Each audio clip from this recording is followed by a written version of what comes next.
एक खूबसूरत सी नर्स अपने पति के साथ बाइक पर घूम रही थी। इस नर्स का नाम लीजा था। घूमते घूमते उसका पति एक स्टोर के पास बाइक रोकता है, जिसके बाद लीजा स्टोर में दारू लेने चली जाती है। वैसे लीजा दिखने में बहुत मस्त थी। वह दारू लेकर जैसे ही बाहर आती है तो उसका पति उसे छोड़कर भाग जाता है। यह लीजा का तीसरा पति था, जो उससे परेशान होकर भाग गया था। लीजा भले ही बेहद खूबसूरत थी, लेकिन कोई भी उसके साथ ज्यादा दिन रह नहीं सकता था। लीजा अब अपने घर की तरफ जा रही थी और इसी बीच उसे रास्ते में एक बड़ा सा घर दिखता है। इस घर को देखकर वह सोचती है कि ऐसा घर तो मेरा होना चाहिए। कुछ ही दिनों बाद लीजा उसी घर में आती है जिसे वह अपना बनाना चाहती थी। यह घर नॉर्मन नाम के बंदे का था, जिसकी उम्र 60 के आसपास की थी। नॉर्मन की बीवी बीमार थी, इसलिए उसने अस्पताल में फोन किया था और अस्पताल वालों ने लीजा को उसके घर भेज दिया था। घर में लीजा को नॉर्मन की बेटी मिलती है, जिसका नाम जेनी था। जेनी से मिलने के बाद वह नॉर्मन की बीवी को देखती है। नॉर्मन की बीवी का नाम मारिया था और वह कई दिनों से बीमार थी। मारिया की जांच करने के बाद लीजा उसकी सारी जानकारी नॉर्मन को देती है। वह उसे कुछ दवाइयां देकर कहती है कि मारिया जल्दी ही ठीक हो जाएगी।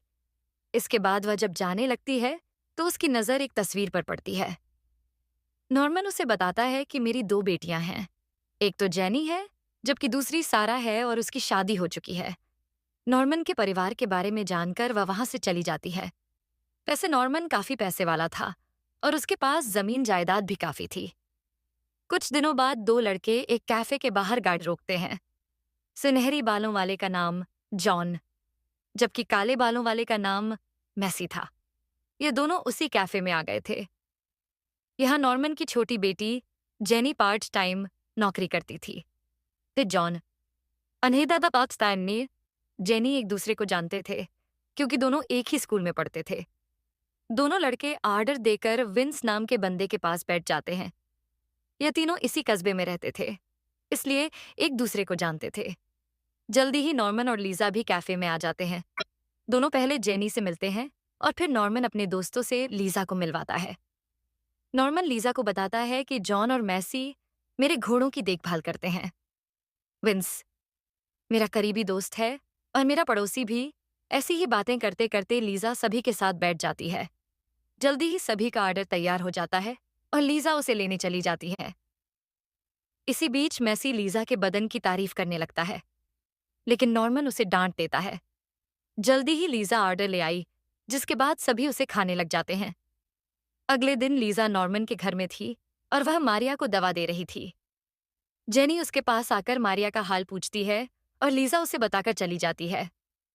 लीजा के जाते ही मारिया जेनी से कहती है कि लीजा को पूरी उम्मीद है कि मैं जल्दी ही ठीक हो जाऊंगी।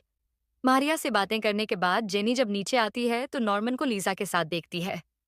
दोनों लवर्स की तरह बातें कर रहे थे और यह देखकर जेनी हैरान हो गई थी।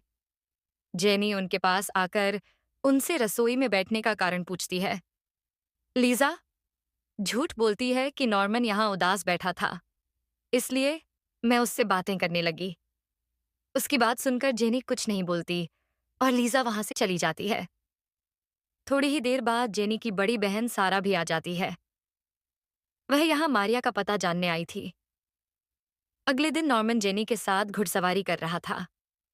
इसी बीच सारा उनके पास आकर उन्हें मारिया की मौत के बारे में बताती है।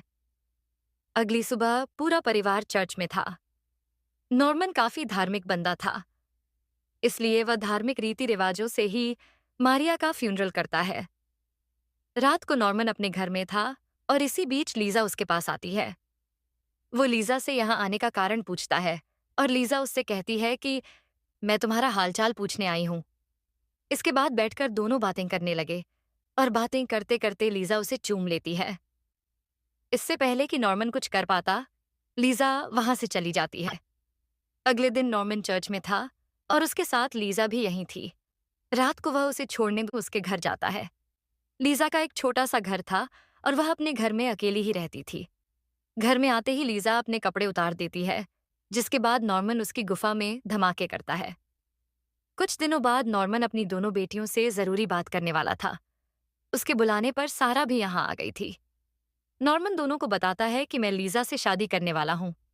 उसकी बात सुनकर सारा तो खुश हो जाती है, लेकिन जेनी गुस्सा होकर कमरे में चली जाती है।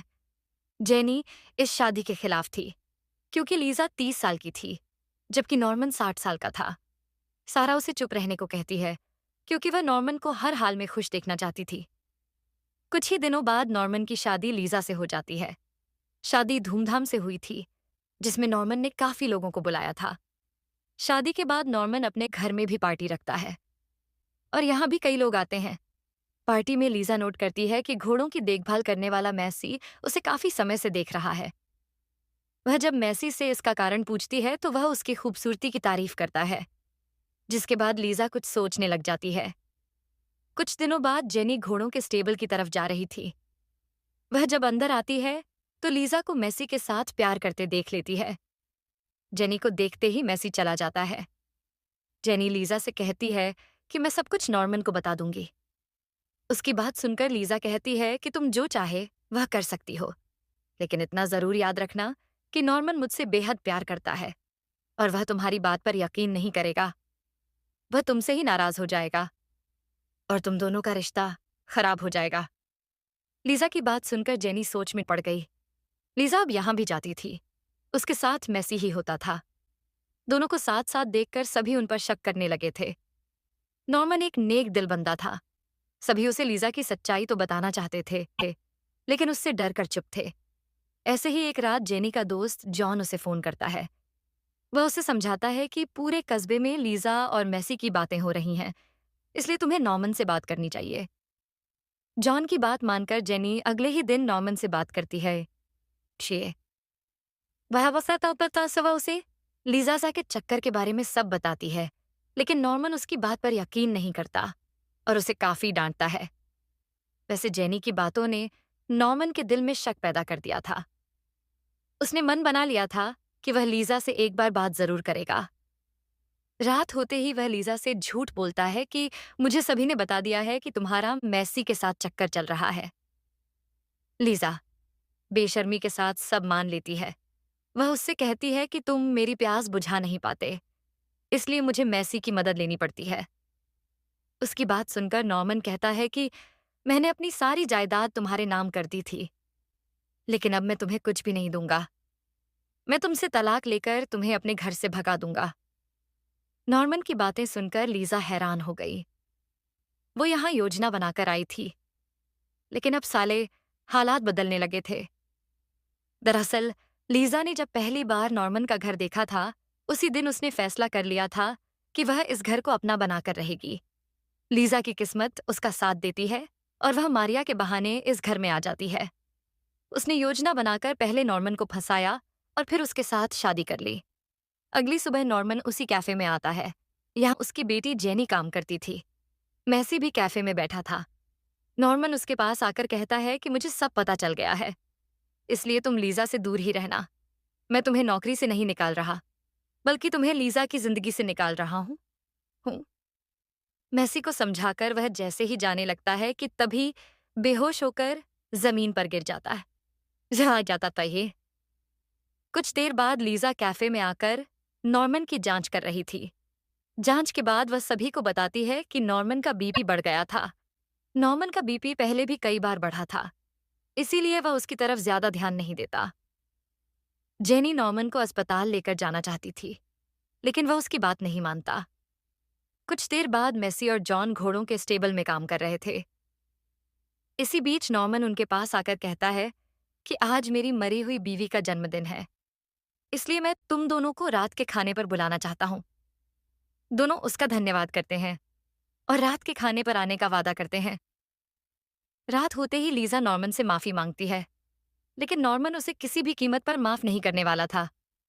जल्दी ही जॉन और मेसी नॉर्मन के घर आ जाते हैं, जिसके बाद लीजा उन्हें खाना खिलाने लग गई थी।